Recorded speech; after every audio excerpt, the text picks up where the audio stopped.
Hello everyone, কাঁচা লঙ্কার official YouTube চ্যানেলে সবাইকে একটা ওয়ার্ম ওয়েলকাম জানাচ্ছি। আজকের যে রেসিপিটা, সেই রেসিপিটা আমার ভীষণ ফেভারিট। আমার মতো কারা কারা পনির লাভার আছেন? পনির বাটার মশলা বানানোর জন্য প্রথমে যেটা নিয়েছি সেটা হচ্ছে 400 গ্রাম মতো ফ্রেশ পনির, নিয়েছি 3টে টমেটো, নিয়েছি 2টো পেঁয়াজ, নিয়েছি 15 থেকে 20 কোয়া রসুন, নিয়েছি বেশ খানিকটা কাঁচা লঙ্কা, নিয়েছি হাফ ইঞ্চ মতো আদা, নিয়েছি 2 টেবিলস্পুন বাটার, নিয়েছি 1 টেবিলস্পুন কাজু, নিয়েছি 2 টিস্পুন কাসুরি মেথি, 1 টেবিলস্পুন ধনে গুঁড়ো, 1 টেবিলস্পুন জিরে গুঁড়ো, 1 টেবিলস্পুন গরম মশলা গুঁড়ো, 2 tablespoon Kashmiri red chilli powder, 1 tablespoon লঙ্কা গুঁড়ো আর 1 টিস্পুন হলুদ গুঁড়ো, আর নিয়েছি সামান্য একটুখানি ফ্রেশ ক্রিম।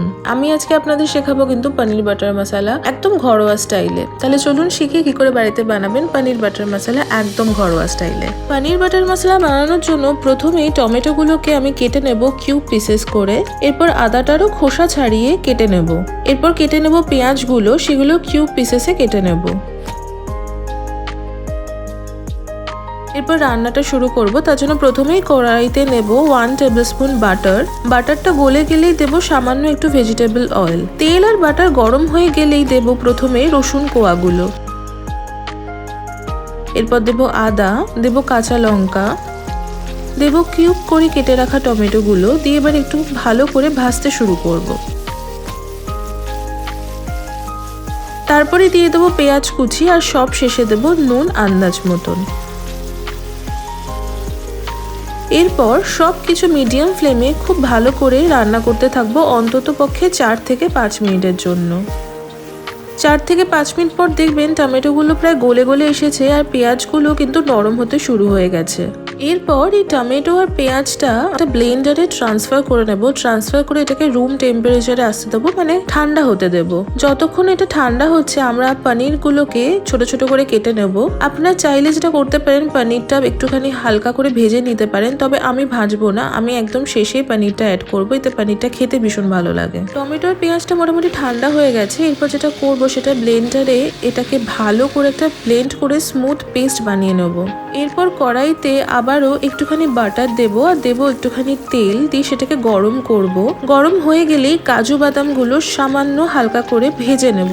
আপনারা চাইলে কাজু বাদামটা টমেটোগুলোর সাথেও ভেজে নিতে পারেন, তবে আমি একটু পরে আলাদা করেই ভেজে নিই। ভাজা হয়ে গেলে এই কাজু বাদামগুলো তুলে নেব। তুলে নিয়ে আগে থেকে ব্লেন্ড করে রাখা টমেটো পেস্টের মধ্যে কাজু বাদামগুলো দিয়ে আবারও সবকিছুকে খুব ভালো করে ব্লেন্ড করে নেবো, একদম স্মুথ পেস্ট বানাবো একটা।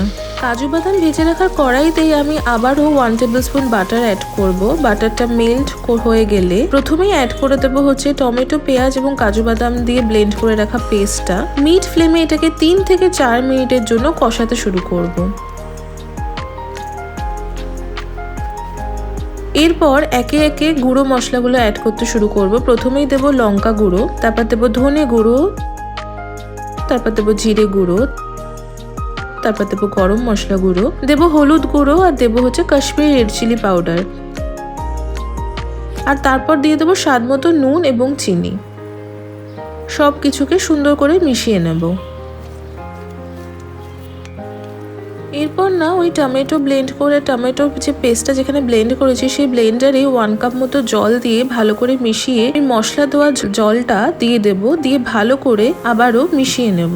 এরপর না আমরা এটাকে মোটামুটি 7 থেকে 10 মিনিটের জন্য হতে দেব, যতক্ষণ না মশলা থেকে রস স্মেলটা চলে যাচ্ছে বা গ্রেভি থেকে একটু একটু করে তেল ছাড়তে শুরু করছে, ততক্ষণ অবধি আমরা এটাকে রান্না করে নেব।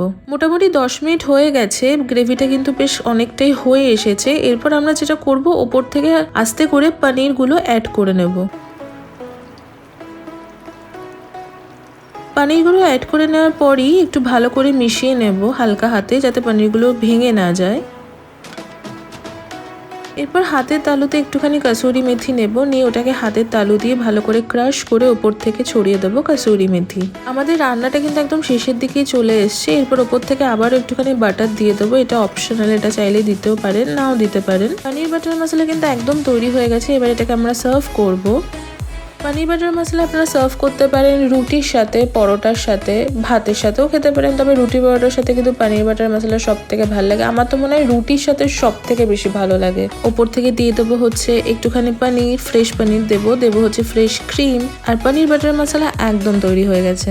আমি চেষ্টা করলাম খুব সহজে বাড়িতে পানির বাটার মশলা শেখানোর। আশা করি আপনাদের এই ভিডিওটা ভালো লেগেছে। যদি ভালো লেগে থাকে তাহলে এই ভিডিওটা সকলের সাথে শেয়ার করুন, লাইক করুন, কমেন্ট করুন, আর যদি বাড়িতে ট্রাই করেন তাহলে কিন্তু আমাদের অবশ্যই জানাবেন। দেখা হচ্ছে পরবর্তী একটা সুন্দর রেসিপির সাথে। ততক্ষণের জন্য ভালো থাকুন, সুস্থ থাকুন। See you soon, and till then happy cooking.